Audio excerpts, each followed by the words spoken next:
YCP నుంచి వీడు వచ్చారు 100 మందిని కలిపాను ఇంకా వస్తారు కానీ సీట్ లేకుండా చేస్తావా? చంద్రబాబు నాయుడు సీట్ లేకుండా చేస్తావా? దొంగ రాజకీయాలు చేయకు, దొంగ రాజకీయాలు చేయకు. 83 కాంచి మీ పార్టీలో కట్టుబడి ఉన్నాం. మూలారెడ్డి గారి కాంచి మా నాన్నగారు అయ్యం కానించి ఉన్నాం పార్టీలో కట్టుబడి. కానీ మోసం చేస్తావా? దొంగ రాజకీయాలు చేయకు. అనపర్తిలో నువ్వు ఎల్లకుండా చేయడానికి ప్లాన్ చేశారు కానీ కార్యకర్తలు మాట్లాడినాం. నీ పోలీసులు కూడా సహకరించలే. మీ కార్యకర్తలు నడిపించారు కానీ మేము ఉన్నాం. మీటింగ్ జరిపించాం, జరిగింది. అనపర్తి కట్టేట చూపించాం, నల్లమిల్లి కట్ట. వద్దు, ఇంకా దొంగ రాజకీయాలు వద్దు.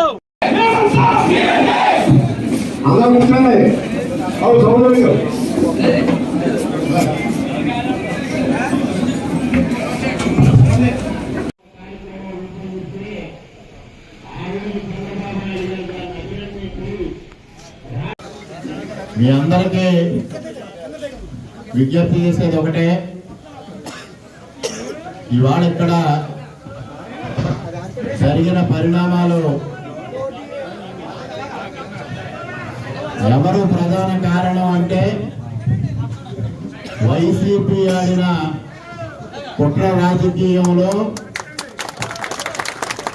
ఆ కుట్ర రాజకీయ కోణం కూడా ఏంటి అంటే అక్కడ కొద్ది మహిళలకు ఇబ్బంది లేకుండా చూడండి. కుటుంబ పార్టీని అనపర్తి నియోజకవర్గంలో భూస్థాపితం చెయ్యాలి అని వైసీపీ ఆడిన కుట్రలో ఇవాళ ఇక్కడ తెలుగుదేశం బలైపోతా ఉంది పరిస్థితి వచ్చింది. దాన్ని మనం కాపాడుకోవాల్సిన బాధ్యత మనందరి పైన ఉందని కూడా ఈ సందర్భంగా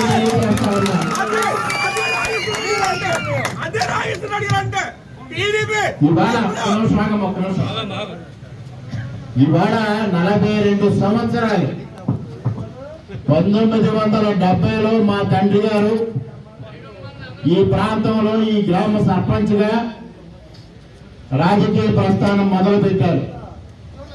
ఆ రోజు పెత్తందారులకు వ్యతిరేకంగా ఒక సామాన్యమైన వ్యక్తి, ఒక యువకుడు తన ప్రయాణం మొదలు పెట్టడం జరిగింది. ఆ రోజు జిల్లా స్థాయిలో జడ్పీ చైర్మన్ ఎన్నిక కీలకంగా మారిన పరిస్థితుల్లో ఆయనకి పదవులు ప్రతిపాదించిన, పెద్ద ఎత్తున డబ్బు ఇస్తానని ప్రతిపాదించిన వారిని తిరస్కరించారు. ఆ రోజు కూడా ఇదే రకమైన కట్టప్ప రాజకీయాలు ప్రయోగించి సొంత అన్నదమ్ముల మధ్య విభేదాలు సృష్టించి ఉమ్మడి కుటుంబంలో ఆయనకి రావాల్సిన ఆస్తి ఆ రోజు రాకుండా చేశారు. అయినప్పటికీ కూడా ఇచ్చిన మాట కోసం నిలబడి ఆ రోజు ఎస్పీపీకే సత్యనారాయణరావు గారిని బలపరిచి ఆ రోజు నుంచి ఆర్థికంగా ఆయన నష్టపోవడం ప్రారంభం జరిగింది.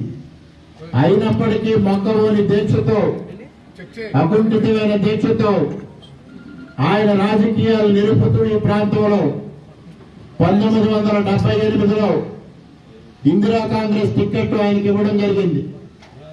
ఆనాడు ఎస్పీపీకే సత్యనారాయణరావు గారు పక్క నియోజకవర్గంలో జనతా పార్టీకి పోటీ చేస్తున్న నేపథ్యంలో ఆయన పిలిచి మనిద్దరి బాంధవ్యం మధ్యలో నువ్వు ఒక పార్టీ నేను ఒక పార్టీలో ఉంటే అది మంచి పరిణామం కాదు అని ఆయన చెప్తే, ఇక్కడ నేను ఇందిరా కాంగ్రెస్ అభ్యర్థిగా గెలుస్తాను, నన్ను పోటీ చేయనివ్వండి అని ఆయన అడిగితే, నువ్వు నేను జనతా పార్టీలో పోటీ చేసి నువ్వు ఇందిరా కాంగ్రెస్ లో పోటీ చేస్తే ఒక సాంప్రదాయమైన కుటుంబంలో అమ్మాయి లేచిపోతే తండ్రి ఏ విధంగా బాధపడతాడో ఆ విధంగా ఉంటుంది ఆ పరిస్థితి అని చెప్తే మరుక్షణం ఆలోచించకుండా ఇందిరా కాంగ్రెస్ కి రాజీనామా చేసి సత్యనారాయణరావు గారితో కలిసి ప్రయాణం చేయడం జరిగింది.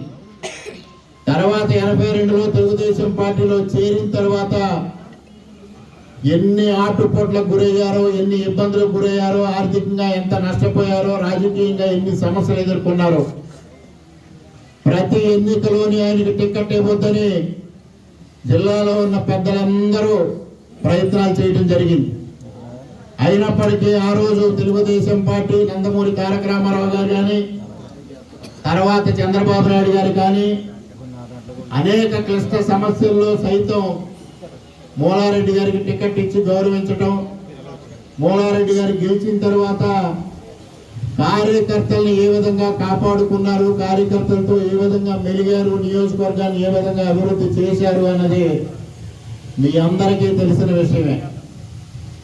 లేదు, చిన్నతనం నుంచి మా తండ్రి గారు రాజకీయాల్లో పడుతున్న ఇబ్బందులు, కష్టాలు చూసిన తర్వాత వారికి ఆసక్తి ఉంది కాబట్టి వారికి శరీరం సహకరించినంత కాలం రాజకీయాలు చేస్తారు. ఆ తర్వాత మా కుటుంబం రాజకీయాల నుంచి దూరం కావాలి అని నేను ఎప్పుడూ చిన్నతనంలోనే నిర్ణయించుకోవడం జరిగింది. మా తండ్రి గారి ఆశయం కోసం కృషి చేస్తాను తప్పించి నాకు నేనుగా రాజకీయాల్లో ప్రవేశించను అని చంద్రబాబు నాయుడు గారికి నిర్బంధంగా చెప్పడం జరిగింది.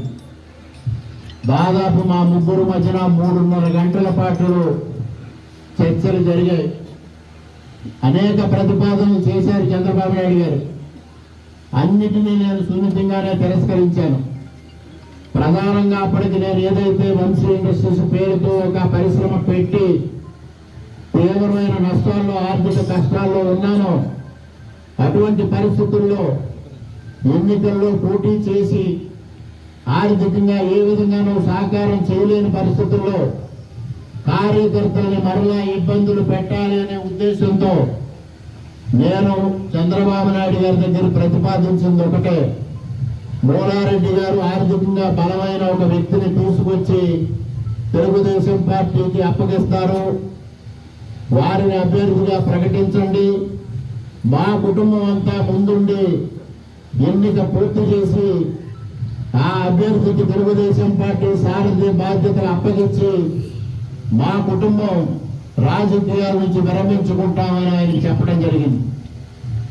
దానికి ఆయన ఒప్పుకోలేదు. మీ తండ్రి గారికి 1970 నుంచి ఈ ప్రాంతంలో ఒక సైన్యం ఉంది, కార్యకర్తలు ఉన్నారు, వారి బాధ్యత నువ్వు వహించవా అని అడిగారు ఆయన. వారు చావైనా రేవైనా మూలారెడ్డి గారి కోసం నిలబడ్డారు. వారందరి సంక్షేమం, వారందరి రక్షణ బాధ్యత తీసుకోవాల్సిన బాధ్యత నీకు ఉంది అని వారు చెప్పడం జరిగింది. నేను ఆర్థికంగా కానీ నేను అన్ని విధాలుగా బాగుంటే నేను వారి సంక్షేమం చూడగలను, కానీ నేను ఉన్న పరిస్థితుల్లో నేను ఏ విధంగా వారి సంక్షేమం చూడగలను అంటే నీవంటే నేనున్నాను, నీకున్న ఆర్థిక సమస్యలు ఏ విధంగా తొలగించాలి, రేపు ఎన్నికలు ఏ విధంగా ఫేస్ చేయాలి అనే దానిపైన నేను ఆలోచన చేస్తాను. అనపర్తి నియోజకవర్గంలో తెలుగుదేశం పార్టీకి మీ కుటుంబం లేకపోతే తీవ్రమైన నష్టం వాటిల్లుతుంది. అందుకోసం తెలుగుదేశం పార్టీని రక్షించే బాధ్యత నీకు ఇష్టం ఉన్నా లేకపోయినా నువ్వు స్వీకరించాలి అని వారు ఆ రోజు కోరి ఆ విధంగా మాట్లాడితే వెంటనే మా తండ్రి గారు జోక్యం చేసుకుని రాము ఇంతసేపు పెద్ద ఆయనతో వాదనకు దిగడం కరెక్ట్ కాదు, ఇవాళ మనం ప్రతిపక్షంలో ఉన్నాం, పార్టీ కష్టకాలంలో ఉంది, పార్టీ కష్టకాలంలో ఉన్నప్పుడు మనకి ఎంత కష్టమైనా పార్టీని రక్షించాల్సిన బాధ్యత నాయకుడు మనకు అప్పగించినప్పుడు దాన్ని స్వీకరించాలి తప్పించి ఆ బాధ్యత నుంచి వెనక్కి తగ్గకూడదు. కాబట్టి చంద్రబాబు నాయుడు గారు చెబుతున్న బాధ్యతని నీకు ఇష్టం ఉన్నా లేకపోయినా నువ్వు స్వీకరించాల్సిందే అని చెప్పి చంద్రబాబు నాయుడు గారిని మీరు ఇన్ఛార్జిగా రాముని అనౌన్స్ చేయండి, వాడు ఉంటాడు అని వారు నిర్ణయం ప్రకటించడం జరిగింది. అనేక సమస్యల మీద పోరాటమే కాకుండా ముఖ్యంగా ఆనాడు ఏదైతే కేపీఆర్ ఇండస్ట్రీస్ సమస్య వచ్చిందో ఆ సమస్య మీద కూడా నేను పోరాడుతూ కార్యకర్తలను సమాయత్తం చేసి అనేక ఉత్కంఠమైన పరిస్థితుల మధ్యన కూడా 2014లో అభ్యర్థిత్వం ఖరారు చేసుకుని ఎన్నికల్లో పోటీ చేసి చంద్రబాబు నాయుడు గారు సంపూర్ణమైన సహకారం ఇస్తే అనపర్తిలో ఉన్న తెలుగుదేశం పార్టీ కార్యకర్తలు, చుట్టుపక్కల గ్రామాల కార్యకర్తల సహకారంతో ఆ రోజు అభ్యర్థిని నిలబెట్టి విజయం సాధించడం జరిగింది. ఆనాటి నుంచి తదుపరి కొద్ది రోజుల్లోనే శాసన మండలి ఎన్నికలు రావడం జరిగింది. శాసన మండలి ఎన్నికల్లో పెద్దలు దివంగత నేత పొట్టు భాస్కర్ రామారావు గారిని తెలుగుదేశం పార్టీ అభ్యర్థిగా ప్రకటించడం జరిగింది. 1972 నుంచి మూలారెడ్డి గారికి, భాస్కర్ రామారావు గారికి కొన్ని రాజకీయ వైరుధ్యాలున్న నేపథ్యంలో భాస్కర్ రామారావు గారికి మూలారెడ్డి గారు సహకరిస్తారా లేదా అనే అనుమానం తెలుగుదేశం పార్టీ అధిష్టానానికి వచ్చినప్పుడు పెద్దలు రామకృష్ణుడు గారు నన్ను పిలిపించి వారిద్దరి మధ్యన ఉన్న వైరుధ్యం సమస్య పోవడానికి నువ్వు ప్రధాన పాత్ర పోషించాలి. మూలారెడ్డి గారు, భాస్కర్ రామారావు గారు ఒకే వయసు రీత్యా పెద్దలు కాబట్టి ఎవరిని తగ్గమని చెప్పలేము మేము.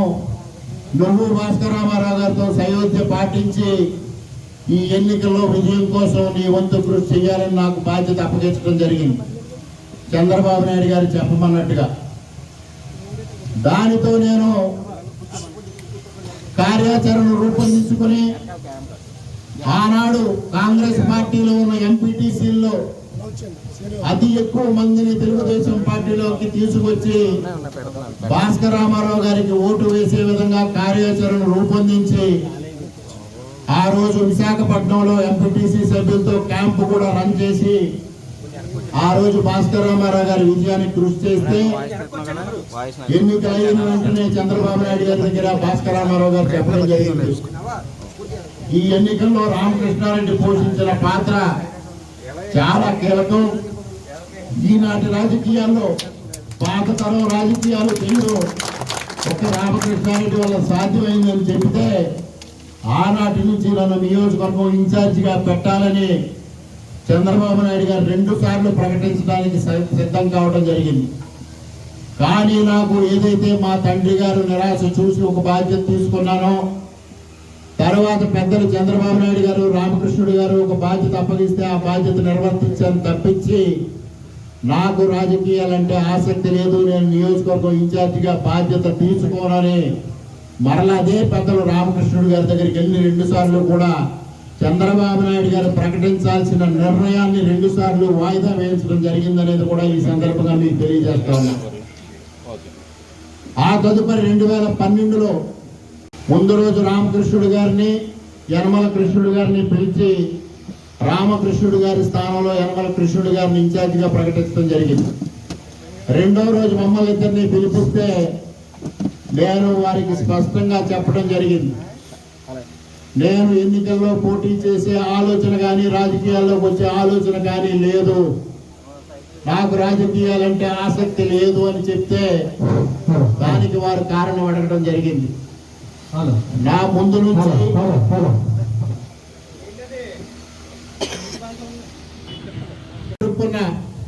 క్లిష్టమైన పరిస్థితులు కానీ చూసిన తర్వాత నేను ఈ రాజకీయాలకి దూరంగా ఉండాలని ఎప్పుడూ నిర్ణయం చేసుకోవడం జరిగింది. ఏ రోజు కూడా మూలారెడ్డి గారు రాజకీయాల్లో ఎమ్మెల్యేగా ఉన్నా నేను ఏనాడు రాజకీయాల్లో జోక్యం చేసుకోలేదు. ఎన్నికల వరకు పరిమితమై ఎన్నికలు అయిన తర్వాత నా కార్యక్రమాలు నేను నిర్వహించుకోవడం జరిగింది. అలాగే 52 సంవత్సరాలుగా ఇక్కడ ఈ నియోజకవర్గంలో తెలుగుదేశం పార్టీ కానీ అంతకుముందు కానీ మూలారెడ్డి గారు ప్రముఖ పాత్ర వహిస్తున్నా మా కుటుంబ సభ్యులు అంటే మా తల్లి గారు కానీ మిగిలిన కుటుంబ సభ్యులు కానీ ఎప్పుడు ఏ విషయాన్ని జోక్యం చేసుకోవాలి. ఆయన నిర్ణయమే అంతిమ నిర్ణయం. ఆయన ఏం చెప్తే అది మేమందరం తూచా తప్పకుండా అనుసరించడమే మేము ధ్యేయంగా పెట్టుకుని పనిచేసాం. అటువంటి సమయంలో 2009 ఎన్నికల్లో అనపర్తి నియోజకవర్గంలో ఘోరంగా ఓటమి చెందడం, తెలుగుదేశం పార్టీ కకావికలం అయిపోతున్న పరిస్థితుల్లో అనపర్తిలో గ్రామ పంచాయతీ ఎన్నికలు రావడం జరిగింది. ఆనాటికే మనకి ఇప్పుడు మనలో జాయిన్ అయిన కృష్ణారెడ్డి గారు, ఆదినారాయణ రెడ్డి గారు, చిన్నాన్న గారు, సుబ్బారెడ్డి గారు వీళ్ళందరూ కూడా తెలుగుదేశం పార్టీని వదిలిపెట్టి కాంగ్రెస్ పార్టీలో చేరిపోవడం జరిగింది. అటువంటి పరిస్థితుల్లో అక్కడ ఏ విధంగా పోటీ చేయాలో తెలియని పరిస్థితి ఏర్పడినప్పుడు మొట్టమొదటిసారిగా మూలారెడ్డి గారి మొహంలో నిరాశ చూసారు.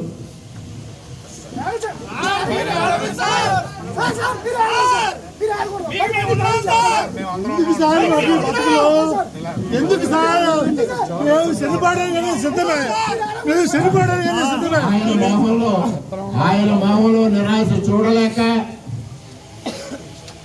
ఆయన మొహంలో మరలా ఆనందం చూడాలని నేను ఆ రోజు అనపర్తిలో ఏ విధంగా అయినా తెలుగుదేశం అభ్యర్థిని పెట్టాలి అని ఏకగ్రీవంగా గ్రామ పంచాయతీ ఎన్నిక జరగకూడదని